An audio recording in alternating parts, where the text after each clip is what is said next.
안녕하세요. 저는 인천에 살고 있는 30대 초반 평범한 여성입니다. 코로나가 심해서 여행은커녕 멀리 사는 가족들 얼굴도 못 보던 게 바로 엊그제 같은데요. 이제는 상황이 많이 나아져서 해외여행도 떠나고 멀리 사는 가족들도 걱정 없이 만날 수 있어서 참 다행입니다. 저는 코로나가 터지기 직전까지 비행기 객실 승무원으로 일했습니다. 스튜어디스 일은 코로나 바이러스 때문에 그만둔 게 아니라 그 즈음에 제 건강이 많이 안 좋아져서 퇴사했었어요. 제가 퇴사하고 나니 급작스레 돌연변이 바이러스가 생겼다길래 저도 깜짝 놀랐습니다. 그 이후로 같이 일하던 동료들은 비행을 쉬는 날이 더 많아지고 순환 근무를 하다 보니 다들 저 따라 퇴사를 많이 하더라고요. 저는 처음에 제 커리어를 버리고 싶지 않아서 퇴사를 하는 게 맞나 고민을 많이 했었는데요. 지금 생각해보니 제가 만약 퇴사하지 않고 버텼어도 빌어먹을 코로나 때문에 일을 결국 그만뒀을 거라 생각이 듭니다. 게다가 제가 승무원 일을 그만둔다 해도 제가 일했던 경력이 다 사라지는 건 아니니까요. 다만 승무원 그만두고 다시 자리 잡기까지는 시간이 꽤 걸렸습니다. 오늘은 제가 승무원으로 일하면서 만났던 돈 무지하게 밝혔던 한심한 전남친을 손절하게 된 이야기를 들려드리려 합니다.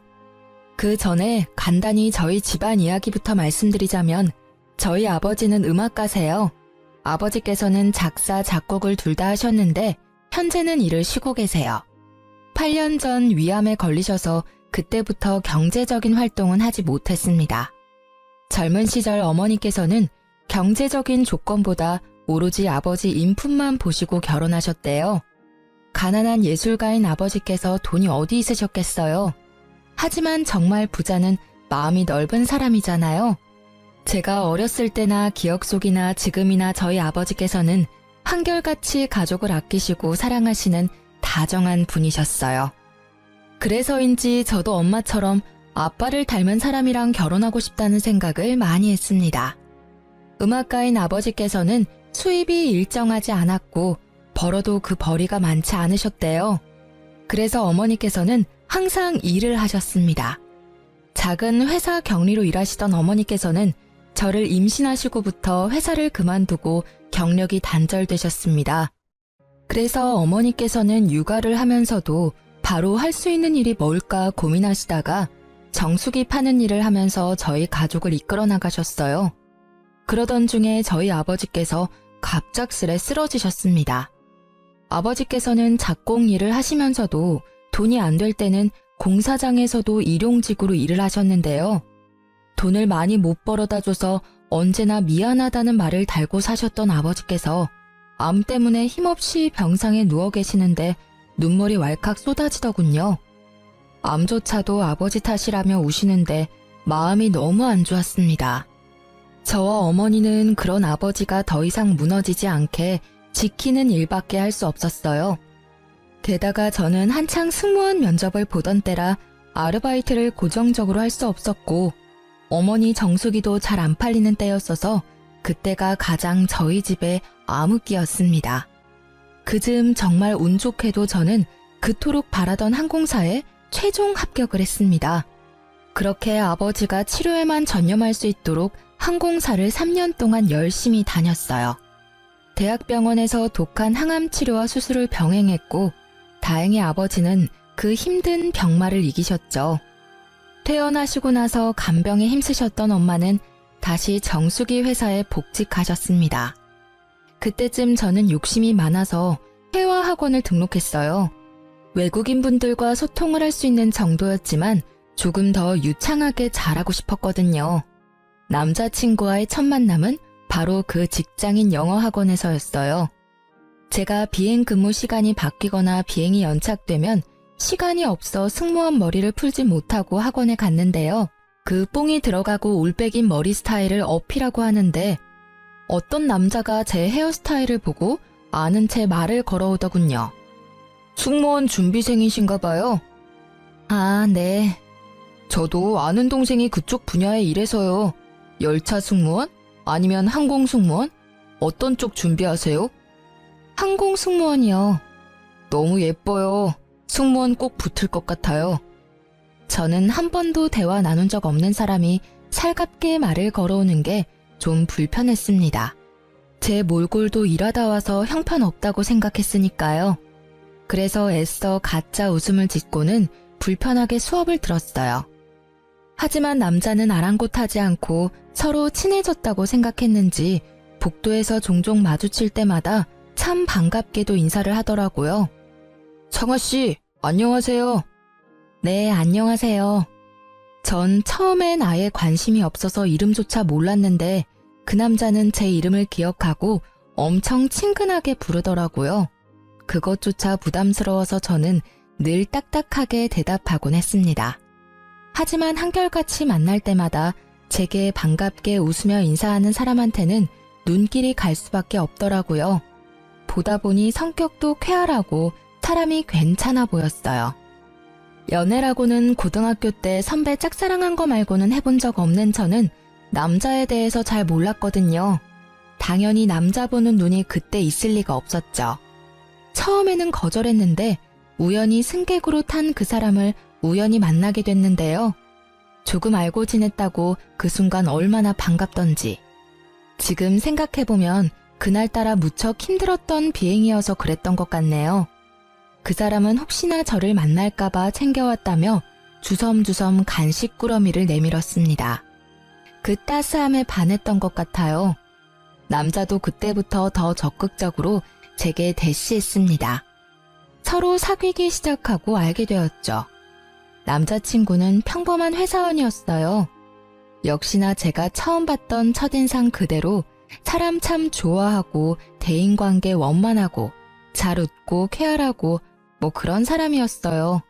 사실 지금 30대에 그런 놈을 만났더라면 실체를 알아차렸을 텐데 그땐 저도 지금보다 순수하고 어렸기 때문에 첫눈에 반했다는 남친의 말에 넘어가고야 말았습니다. 그런데 연애를 하다 보니 딱 한 가지 걸리는 게 있었어요. 돈 씀씀이가 너무 해프더라고요. 옷이나 신발을 보면 언제나 준 명품은 되는 브랜드였고 가방은 300만 원이 훌쩍 넘는 명품이더라고요. 여자인 저보다 가방을 자주 바꿔든 남친을 보고 처음엔 신기했습니다. 관심 분야가 다르다지만 똑같이 월급 300만 원 받으면서 매달 새로운 아이템 샀다고 자랑하는 남친에게 저도 모르게 잔소리를 하고 있더라고요. 자기야, 나는 달마다 저축에 적금까지 빠져나가면 별로 안 남던데 자기는 어때? 나? 나는 월급 받아도 크게 저축이나 적금 같은데 돈 넣지는 않으니까 아무래도 너보단 여유롭지? 난 현재 충실한 편이거든. 뭐? 저축이랑 적금을 안 하고 있다고? 왜? 뭐 문제 있어? 아니, 요즘엔 다들 적게라도 적금 한두 개는 들고 있어, 오빠. 우리도 지금부터라도 저축하고 살자, 응? 우리라니? 내가 돈 벌어서 내가 쓰겠다는데 우리라니. 아니, 우리 한 살이라도 젊고 이렇게 벌고 있을 때 한 푼이라도 아끼는 게 좋잖아. 매번 자기 쇼핑하는 거 옆에서 보면 몇십이 아니라 많게는 100단위로 쓰는 것 같아서 나 사실 조금 걱정돼. 너 설마 지금 나 사치 심하다고 돌려가는 거야?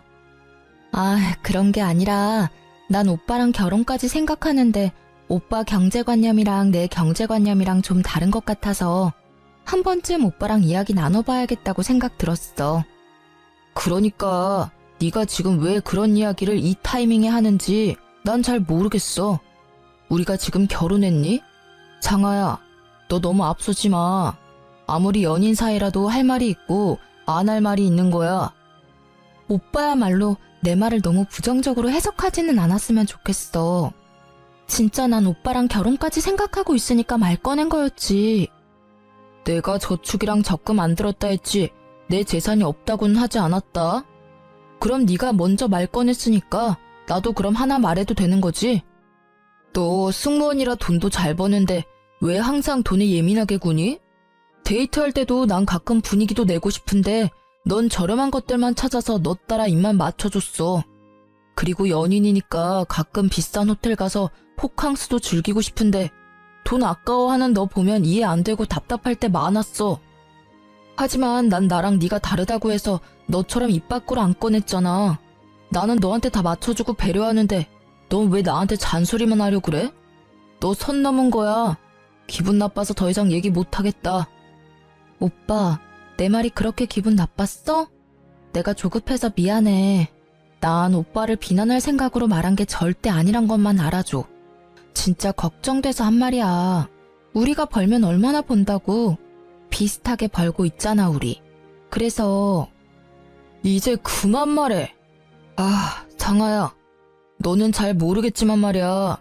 난 부모님께서 주시는 돈도 있고 내가 버는 돈도 있어서 이렇게 풍족하게 쓰면서 사는 거야. 집안의 경제적 수준이 다르니까 우리 씀씀이도 당연히 다른 거야. 내가 사치 부리는 게 아니란 말이지. 내가 너 자격지심 생길까봐 얘기 안 했었거든? 근데 너 너무 열등감 있는 거 아니야? 네가 하도 잔소리를 하니까 나도 좀 듣기 거북해서 진짜 솔직히 말하는 거야. 알았어, 오빠. 그만해. 싸우기 싫어. 싸움은 네가 먼저 걸었잖아. 그렇게 저희는 한참 동안 같은 자리에서 똑같은 말싸움을 하고 한 달 동안이나 냉전을 가졌습니다. 그렇지만 결국 둘 다 화해를 원했고 저희는 다시 예전처럼 돌아올 수 있었습니다. 오빠는 욱해서 심하게 말해서 미안했다고 사과를 했고 저는 가끔 분위기 낼 겸 오빠 입맛에도 맞추겠다고 사과했죠. 지금 생각해보면 그때 왜 다시 만나기로 했는지 제 스스로가 굉장히 멍청하다고 생각 들었습니다. 그런데 그 남자를 전부 다 겪고 나서 다시는 그런 남자 안 만나야지 하고 인생을 배우는 기회도 됐던 것 같아서 이제는 자책하며 후회는 안 하려고 합니다. 그때는 제가 더 어렸어서 판단력이 흐렸거든요. 그냥 남친의 말을 들으니 제 자신이 궁상맞은 거란 생각도 들고 남친의 말대로 집안의 경제적인 상황은 각자가 다르니 씀씀이도 다를 수 있겠구나 생각했네요. 그래서 그 순간은 미친 듯이 창피해서 그 이후론 돈에 관한 얘기는 절대 안 꺼냈습니다. 그냥 재력에 따라 다르게 사는 거라 틀린 게 아니라 다를 수밖에 없는 어쩔 수 없는 일이라 생각했어요. 그 이후로는 남친의 집안이 경제적으로 풍족한 집안이란 것도 자연스레 알게 됐습니다. 남친도 굳이 숨기려 하지 않았어요. 어머님이 해주셨다는 비싼 명품 시계를 보고 한번 몰래 속으로 놀라기도 했습니다. 자세히 알지는 못했지만 남친의 말로는 어머니께서 금융업계에서 일하신다 하셔서 제가 얼마나 남친에게 가짜는 조언을 했나 싶어 얼굴이 화끈하기도 했어요. 당연히 돈에 대해 잘 아시는 어머님께서 잘 관리하실 거라 생각이 들었으니까요. 그래도 외제차를 타고 다니고 명품을 좋아하는 남친은 남들이 보기에 허세는 있어 보였지만 심성은 착하다고 생각했어요. 집이 여유로워도 딴 길로 안 새고 회사도 착실하게 잘 다니고 있었으니까요. 무엇보다 남자친구가 저희 부모님께 굉장히 살갑게 구는 모습이 예뻐 보였어요. 아들처럼 굴면서 능글맞게 밥 한 끼 얻어먹는 남친의 인간적인 모습이 참 좋았거든요. 어머니, 오랜만에 어머니가 해주신 된장찌개 먹고 싶어요. 아이고, 어깨 주물러 준 값으로 얼마든지 먹고 싶은 거 내가 다 해줄게. 저는 그냥 청양고추 가득 썰어 넣은 된장찌개 말고는 다른 반찬 필요 없어요. 둘이 뭐야? 나 왕따 시켜? 우리 딸 분발해야겠어. 아들이 주물러 주는 게 훨씬 시원하더라. 치, 엄마 딸 서운해? 뭐해? 경쟁자. 이제 어머니 밥하실 동안 아버님 다리 주물러 드리러 가자. 에헤이, 난 됐어. 손님으로 왔으면서 무슨 다리를 주물러. 그냥 상아랑 놀다가 들어가. 에이, 예비사위가 해드릴게요. 예비사위는 무슨, 식장 들어가기 전까지 모른다. 아빠께서는 매번 식장 들어가기 전까지는 모른다며 남친의 손길을 거부하셨어요. 가끔 아빠의 냉정한 모습에 서운해하는 남친을 보며 엄마께서는 분위기만 내는 거지 진지하게 받아들이지 마라 하셨죠.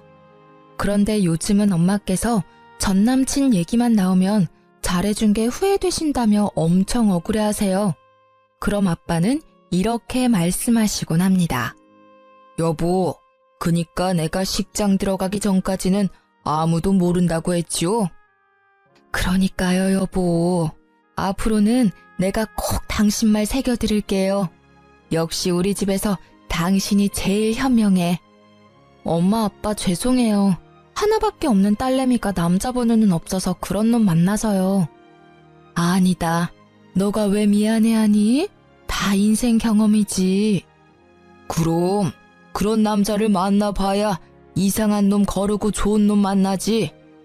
이렇게 역시 아빠가 제일 현명하시다고 지금까지 저희 가족에게 회자되는 일입니다. 그럼 이렇게 사이좋았던 제 남자친구가 왜 전 남자친구가 됐는지 그 이유가 슬슬 궁금하실 것 같아요. 놀랍게도 헤어지자는 말은 제가 아니라 남자친구 입에서 먼저 나왔습니다. 결국 결판 지은 건 저였지만요. 아무래도 제가 승무원이다 보니 부모님 주변 분들 중 선자리를 권유하시는 분들이 많았습니다. 선자리 거절하는 것도 행복한 고민이시라며 엄마께서는 자연스레 남친과 결혼은 언제쯤 할 거냐고 여쭤보셨습니다. 결혼도 어느 정도 모은 돈이 있어야 하는 거잖아요. 저는 돈 때문에 망설이는 것도 없지 않아 있었습니다. 그래도 결혼을 하게 된다면 당연히 남친이랑 하겠지. 제 마음속으로 늘 생각했어요. 부모님은 그런 제 마음을 알아채셨는지 아빠의 저작권료 통장을 제게 내미시더라고요. 딸, 그동안 아무리 힘들어도 아빠랑 내가 이 통장은 안 건드렸다.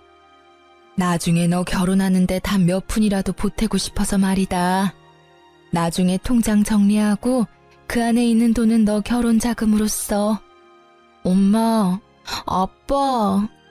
부모님의 응원에 저는 용기를 내서 남친에게 결혼에 대해 물어봤습니다. 오빠, 우리 결혼 말이야. 당장 구체적으로 계획을 세우는 건 아니더라도 대충이라도 그려놔야 하지 않나? 결혼? 그런데 생각보다 남친의 반응이 뜨뜨미지근하더군요. 그날은 그렇게 결혼에 대해 제대로 이야기도 못 해보고 대화가 흐지부지 흘러갔습니다. 게다가 집에 돌아와 생각해보니 남친과 2년가량 만났는데 저는 남자친구 집에 한 번도 놀러 간 적이 없더라고요. 남자친구 아버님은 돌아가셨고 어머님 한 분 계셨는데 매번 남친의 입으로만 안부를 듣고 한 번도 인사드린 적이 없다는 걸 그제야 깨달았습니다. 먼저 그런 말 꺼낸 적 없던 남친에게 은근히 서운도 했고 오히려 남친은 살갑게 저희 집에 잘 오는데 제가 미처 못 챙긴 건 아닌가 아차 싶기도 하더라고요. 자기야, 주말에 집에 한번 와. 엄마가 보고 싶으시대. 진짜? 우리도 이제 혼기 꽉 찼으니까. 연애만 하다가 헤어지는 커플들 많이 봤으니까 저도 남친과 그런 사이가 될까봐 좀 걱정스러웠는데 저 혼자만 허물켠 게 아니라 생각하니 너무 행복했습니다. 저는 과일 바구니를 들고 남친 집을 찾아갔습니다. 그런데 마중 나온 남친의 얼굴이 어둡더라고요. 오늘 너무 힘준 거 아니야? 어머님께 잘 보이고 싶은 마음에 그런데 이렇게 중요한 날 묘하게 웃지도 않고 기분이 안 좋아 보이는 남친이었어요. 남친의 집에 도착하니 생각했던 것과는 달라 속으로는 당황스럽기는 했습니다. 남친의 본가는 조금 허름하고 많이 낡은 주택이었습니다. 그동안 남친이 본인의 씀씀이를 합리화시켰던 부유함과는 거리가 멀어 보였어요. 저는 그 점이 싫은 게 아니라 남친이 해왔던 말과는 전부 다르니 속으로는 좀 황당했습니다. 제가 뭐라고 말을 꺼내지도 않았는데 남친이 한마디 하더군요. 여기도 곧 재개발 될 거야. 그래서 아직까지 안 팔고 엄마께서 두시는 거야. 아, 그래? 저는 그냥 그렇구나. 내가 또 뭘 몰랐구나 싶었어요. 요즘 부동산 투자한다고 사서는 그곳에 실거주 하시는 분들도 많으니까요. 어쨌든 남친의 말과는 조금 다른 풍경의 집이었지만 저는 아무런 내색하지 않았습니다.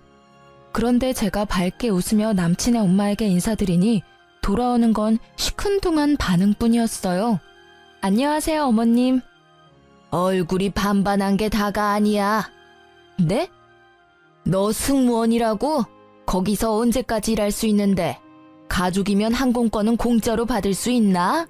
난 죽어라 일해서 한평생 내 아들 먹여 살렸다.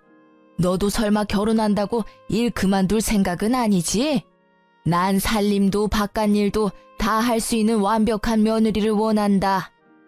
초대받은 줄 알았는데 오히려 공격적으로 쏘아붙이는 남친 어머님 때문에 할 말을 잃을 정도로 적잖이 당황했습니다.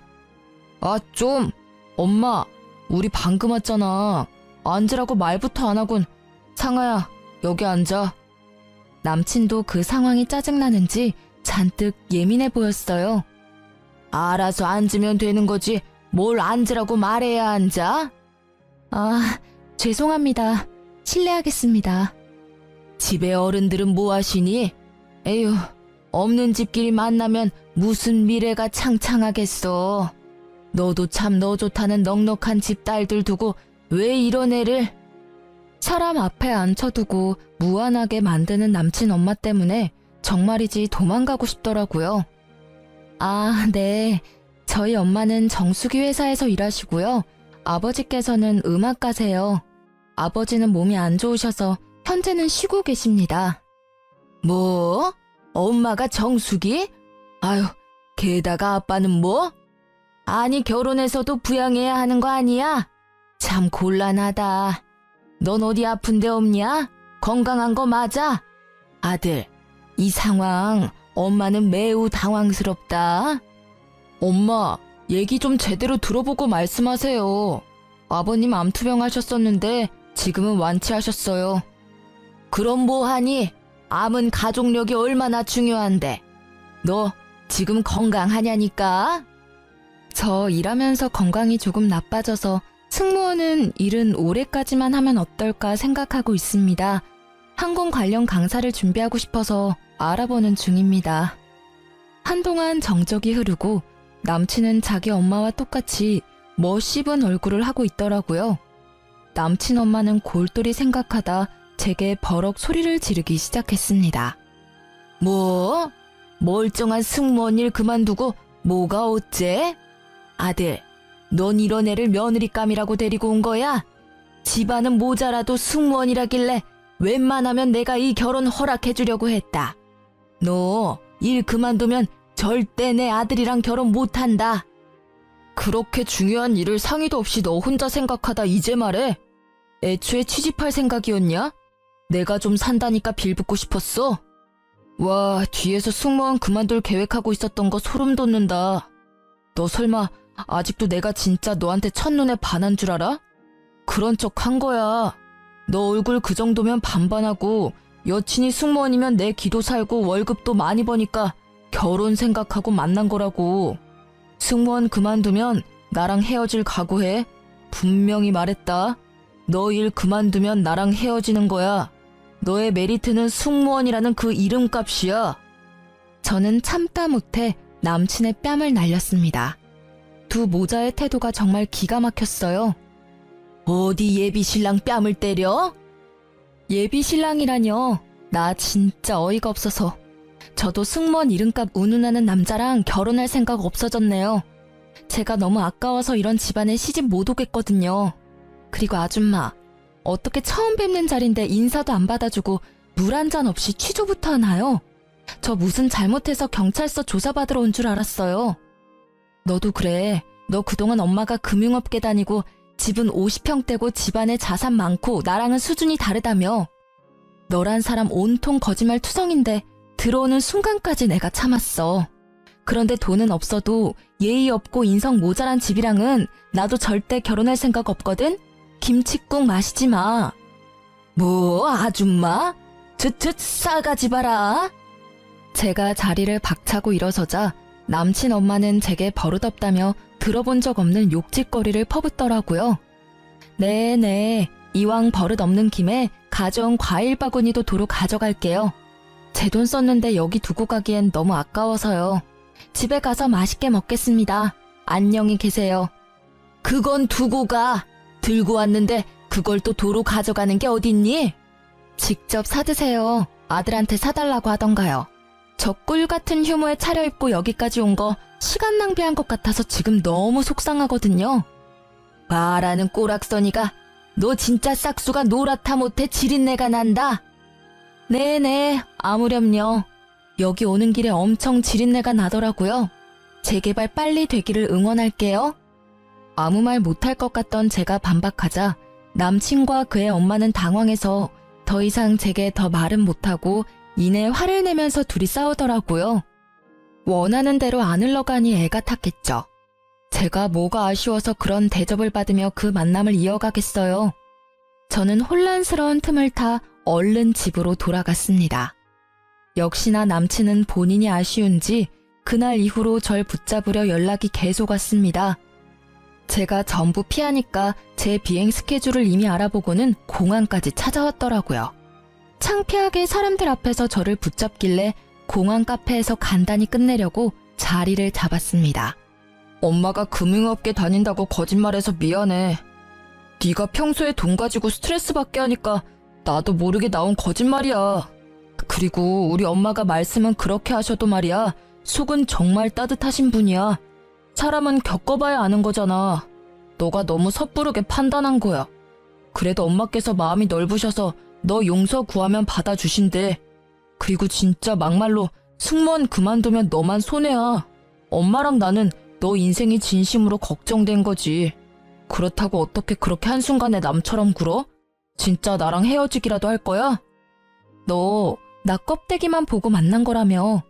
네가 실토해놓고 나랑 계속 만날 수 있을 거라 생각했니? 그리고 너도 너지만 너희 어머니 진짜 사람 불러놓고 무안 주고 윽박 지르며 막말까지. 됐고 더 이상 말 섞기도 싫어. 나 승무원 그만둘 거고 네가 네 입으로 나 일 그만두면 우리 헤어지는 거라며. 나 이미 회사에 퇴사 통보했고 너랑 깔끔하게 헤어지는 거야. 알겠니? 찾아오지 마. 아, 찾아와도 난 없을 거니까 찾아오던지 말던지 너 알아서 해라. 야, 너 진짜 승무원 그만둬? 이제 뭐 먹고 살려고 그래? 너 집에 돈도 없잖아. 그럼 지금이라도 나 붙잡아야 하잖아. 자존심 부리지 마. 내가 특별히 하자 있는 너네 집안 눈 감아 줄 테니까 너도 자존심 그만 부리고 나한테 와. 그 정도 했으면 됐잖아? 너 미쳤니? 지금 나보고 뭐? 하자? 맞잖아. 너네 아빠 완치하셨다지만 또 언제 어떻게 될지 모르는 거잖아. 막말로 암은 또 재발할 수도 있고. 조소가 섞인 놈의 말에 저는 그 자리에서 뺨을 갈기고 싶었는데 유니폼을 입은 상태라 겨우 참았습니다. 그 대신 교양 있게 말로 그놈을 처참하게 만들어줬어요. 나 공항이라서 이 정도 참았지. 밖이었어 봐. 너 아작냈어. 야, 남의 인생 혼수 두기 전에 네 인생이나 돌아봐. 너 그러다 곧 파산할걸? 저번에 네가 형편에 맞게 씀씀이가 다르다며. 진짜 웃기고 가짠다. 뭐? 재개발? 지나가던 개가 웃겠다. 너 그렇게 안 봤는데 지금 우리 집 평가하는 거야? 좀 낡기는 했어도 그거 우리 엄마 집이야. 재개발 가능성도 있거든? 게다가 우리 엄마 나한테 손 한 번 안 벌리시고 지금까지 열심히 일하시면서 나 용돈 주시는 분이야. 모욕하지 마. 너야말로 지금 보니 나 껍데기 보고 만난 거 아니야? 내가? 널 뭘 보고? 아, 내가 말 안 했었나? 우리 집 곧 이사해. 뭐? 무슨 돈이 있어서? 네가 알 바야? 거짓말하지 마. 돈 나올 구석 없는 집안인 거 내가 뻔히 아는데. 맘대로 생각해. 그대로 무시하고 가려하자 전남친은 궁금한지 끝까지 물고 늘어지더라고요. 간신히 공항 보안팀의 도움을 받아 그 끈질긴 놈을 퇴치할 수 있었습니다. 이게 다 어떻게 된 일이냐고요? 아빠가 주셨던 저작권료 통장을 정리했더니 아빠의 말씀과는 다르게 상상도 못할 엄청난 액수가 들어있었습니다. 아빠는 제가 정리해온 통장 내역을 보시곤 엄마와 한참 우셨었죠. 그동안 정신없이 사느라 몰랐는데 어떤 프로그램을 통해서 옛날 아버지가 작곡한 노래가 많이 이슈가 됐더라고요. 그 계기로 계속 저작권료가 들어오는 듯 했습니다. 살다 보니 이런 날도 있구나 싶었어요. 그 뒤로도 그놈은 술 취해서 제발 다시 생각하라며 돈은 어디서 난 거냐 집착을 해대서 저는 번호도 바꿨습니다. 무시하고 차단해도 어떻게 이 번호 저 번호로 다양하게 연락을 해왔거든요. 저희 부모님께서도 모든 사실을 아시고 경악하셨어요. 제가 조금 순화해서 전달해 드렸는데도 엄마께서는 뭐 그런 놈과 그런 막대 먹은 집안이 있냐며 굉장히 화를 내셨습니다. 아빠께서는 여전히 식장 들어가기 전까지는 아무도 모른다 했지 라는 말씀만 하셨어요. 그렇게 시간이 또 흐르고 저희 가족은 새 아파트로 이사를 앞두고 있을 때였어요. 부모님께서는 아파트를 제 명의로 계약하라고 하셨습니다. 어차피 제게 물려줄 거 일찍 물려주시겠다고요. 제가 나중에 결혼하면 두 분은 물 좋고 공기 좋은 고향 땅에서 살고 싶다 하셨죠. 그런데 결혼은 고사하고 그 미친놈 때문에 연애든 결혼이든 다 질려버렸거든요. 평생 이렇게 부모님과 살면 좋겠다 생각하고 집을 고른 건 부모님께 지금도 비밀입니다. 아파트 잔금 다 치를 겸 부동산 이모랑 마지막으로 한 번 더 집을 보러 갔을 때의 일인데요. 아파트 부동산 앞에서 어떤 젊은 남자가 엄청 요란하게 통화하고 있었어요. 아, 월세 보증금에서 까라고요. 아, 몰라요. 배째요. 나가라고요? 누구 맘대로? 참나, 고작 3개월밖에 안 밀렸는데 정없게 이러시면 안 되죠. 다른 곳에서 많이 자취해봤지만 1년 가까이 못 내도 이해해주고 보증금에서 까시는 분들 많이 있었어요. 말도 안 되는 말을 늘어놓는 걸 보고 부동산 이모께서는 한숨을 쉬시며 저런 분들이 간혹 있다고 하셨어요. 저는 그렇구나 하며 힐끔 봤는데 전 남친이라 깜짝 놀랐습니다. 그거 참 더럽고 질긴 인연이다 싶어서 얼굴을 가린 채 사무실 안으로 들어갔죠. 아파트와 오피스텔이 같이 있는 곳이었는데 부동산 이모께 들으니 그 오피스텔이 신축이라 보증금도 높고 월세에 관리비까지 100만 원이 넘는 돈이었어요. 비싼 오피스텔에 덜컥 입주해서 월세 못 내서 저런 사람 많다며 골치 아프다고 하셨죠. 그동안 그렇게 사치 부리더니 돈에 허덕이는 꼴까지 보니 아주 우스웠습니다. 그런데 통화가 다 끝나고 부동산 안으로 전 남친이 들어오는 바람에 저를 발견하고 말았습니다. 조금 있으면 담당자 올 거니까 조금만 기다리세요. 저는 나가봐야 해서요. 아, 예. 볼일 보고 오세요. 아니, 그런데 저는 사모님인 줄 알았는데 아직 미혼이라셔서 깜짝 놀랐어요. 혼자 힘으로 아파트 대출 안 끼고 사는 젊은 분들이 많지는 않으니까요. 어떤 일 하시는지 실례지만 살짝 여쭤봐도 될까요? 아, 저요? 승무원으로 일하다가 지금은 퇴사하고 프리랜서 강사로 예비 승무원 교육하고 있어요. 어머, 어쩐지 얼굴도 너무 예쁘시더라. 근데 승무원이 연봉 높은 건 알았는데 그렇게 많이 줘요? 아니, 저희 딸도 고등학생인데 승무원 지망생이거든요. 다음에 좀 상담받으러 가도 될까요? 물론이죠. 제 명함 드릴게요. 승무원으로 일할 때 연봉은 높긴 했는데요. 여기 아파트 계약한 건 제 돈 아니에요.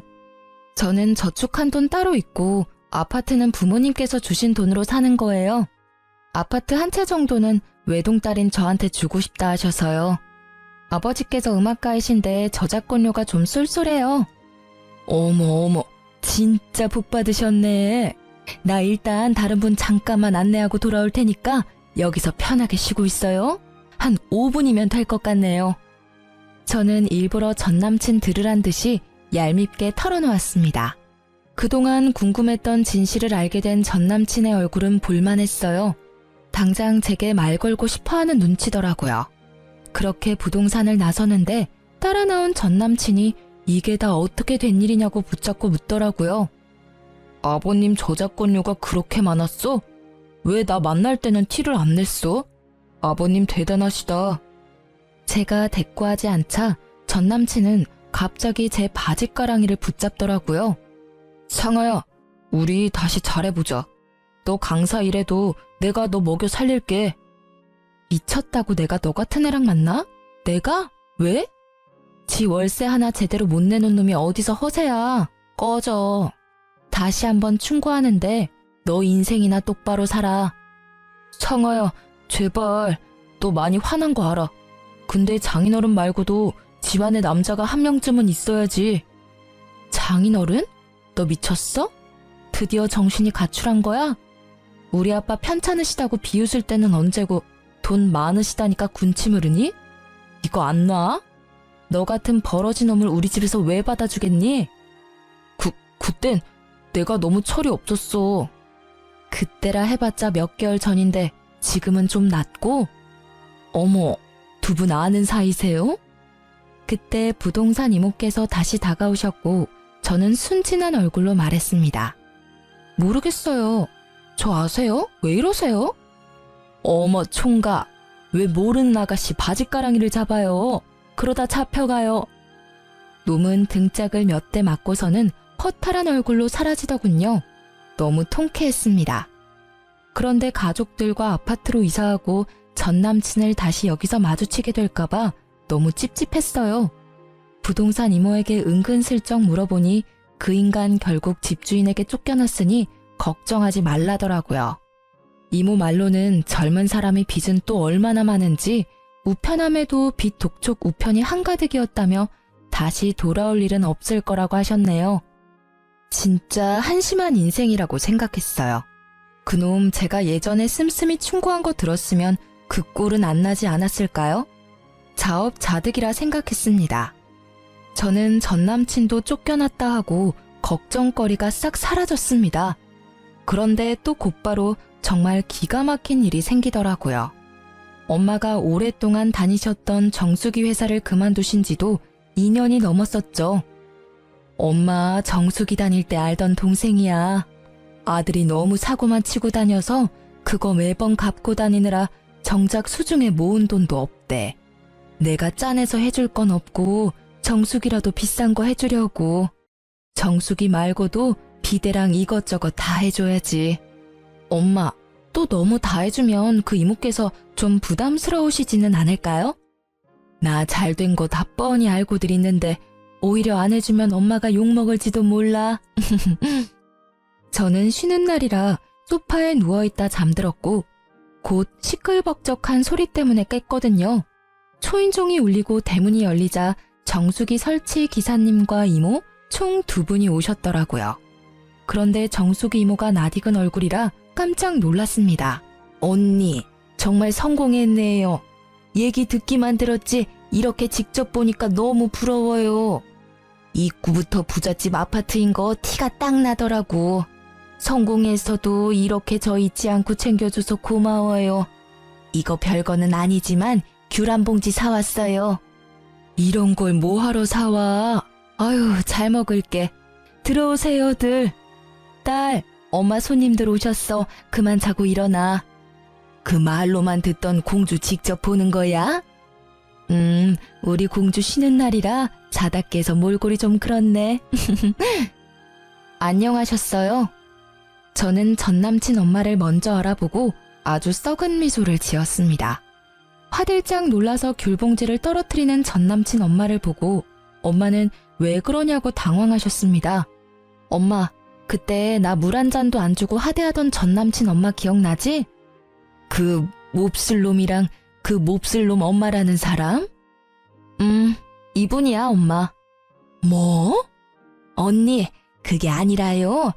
얘, 너 정말 미옥 언니 딸이니? 아니, 정수가 지금 내 딸 하는 말이 사실이냐? 언니, 그게, 아유, 미안해요. 나도 내 코가 석자라 뭐 할 말이 없네요. 참나, 그놈 엄마가 정수기 너라는 말이지? 정수기 계약은 없던 걸로 해야겠다. 다른 제품 계약도 안 할 거야. 당장 돌아가. 기사님 죄송해요. 설치 안 해주셔도 돼요. 제가 출장비는 입금해 드릴게요. 기사님께서 먼저 나가시자 무릎 꿇고 비는 전남친 엄마였어요. 언니, 내가 미안해요. 그런데 내가 요즘 좀 힘들어서 그런데 이번 계약만 좀 어떻게 안 될까요? 당장 내 집에서 나가라. 내 딸이랑 더 이상 한 공간에 있는 꼴 못 봐. 저기 아줌마, 집에 과일이 많아서요. 귤은 도로 가져가서 아들이랑 드세요. 저는 얄밉게 그분께 귤봉지를 쥐어주며 배웅했습니다. 그 뒤로 전남친 엄마는 무슨 낯짝인지 자신이 잘못했다면서 홍기 꽉 찬 아들, 딸 지금이라도 이어주자고 뻔뻔하게 다시 연락을 해왔어요. 엄마는 어디 귀한 내 딸 넘보냐고 자식 교육 똑바로 시키고 심성 곱게 써야 일도 잘 풀리는 거라며 쓴소리 하셨다 합니다. 그래도 포기하지 않던 아줌마를 향해 엄마는 마지막으로 경고장을 날렸죠. 너 자꾸 그러면 내가 다 소문낼 줄 알아? 불편하게 자꾸 연락하지 마. 내가 너 때문에 오래 쓴 전화번호까지 바꿔야겠어? 엄마가 진짜 지인들한테 소문이라도 낼까봐 더 이상 연락이 오진 않는다더라고요. 엄마가 한동안 세상 참 좁다며 신기해 하셨어요. 좋은 마음으로 친한 후배 도와주려 했더니 그런 인성을 가졌는지 꿈에도 몰랐었다며 세상 참 오래 살고 볼 일이라고 말이죠. 전 남친 엄마를 보면서 이 세상 생각보다 좁으니 당장 인연이 아니더라도 내일 다시 어떻게 그 인연을 마주칠지 모르니 평소에 심성을 곱게 써야 한다는 생각이 들었어요. 지금 현재 저는 예비 승무원들 교육하며 잘 살고 있습니다. 부모님도 아픈 곳 없이 무탈하시고요. 말씀드리다 보니 이야기가 너무 길어졌네요. 긴 사연 여기서 마무리하겠습니다. 함께 끝까지 들어주셔서 너무 감사합니다.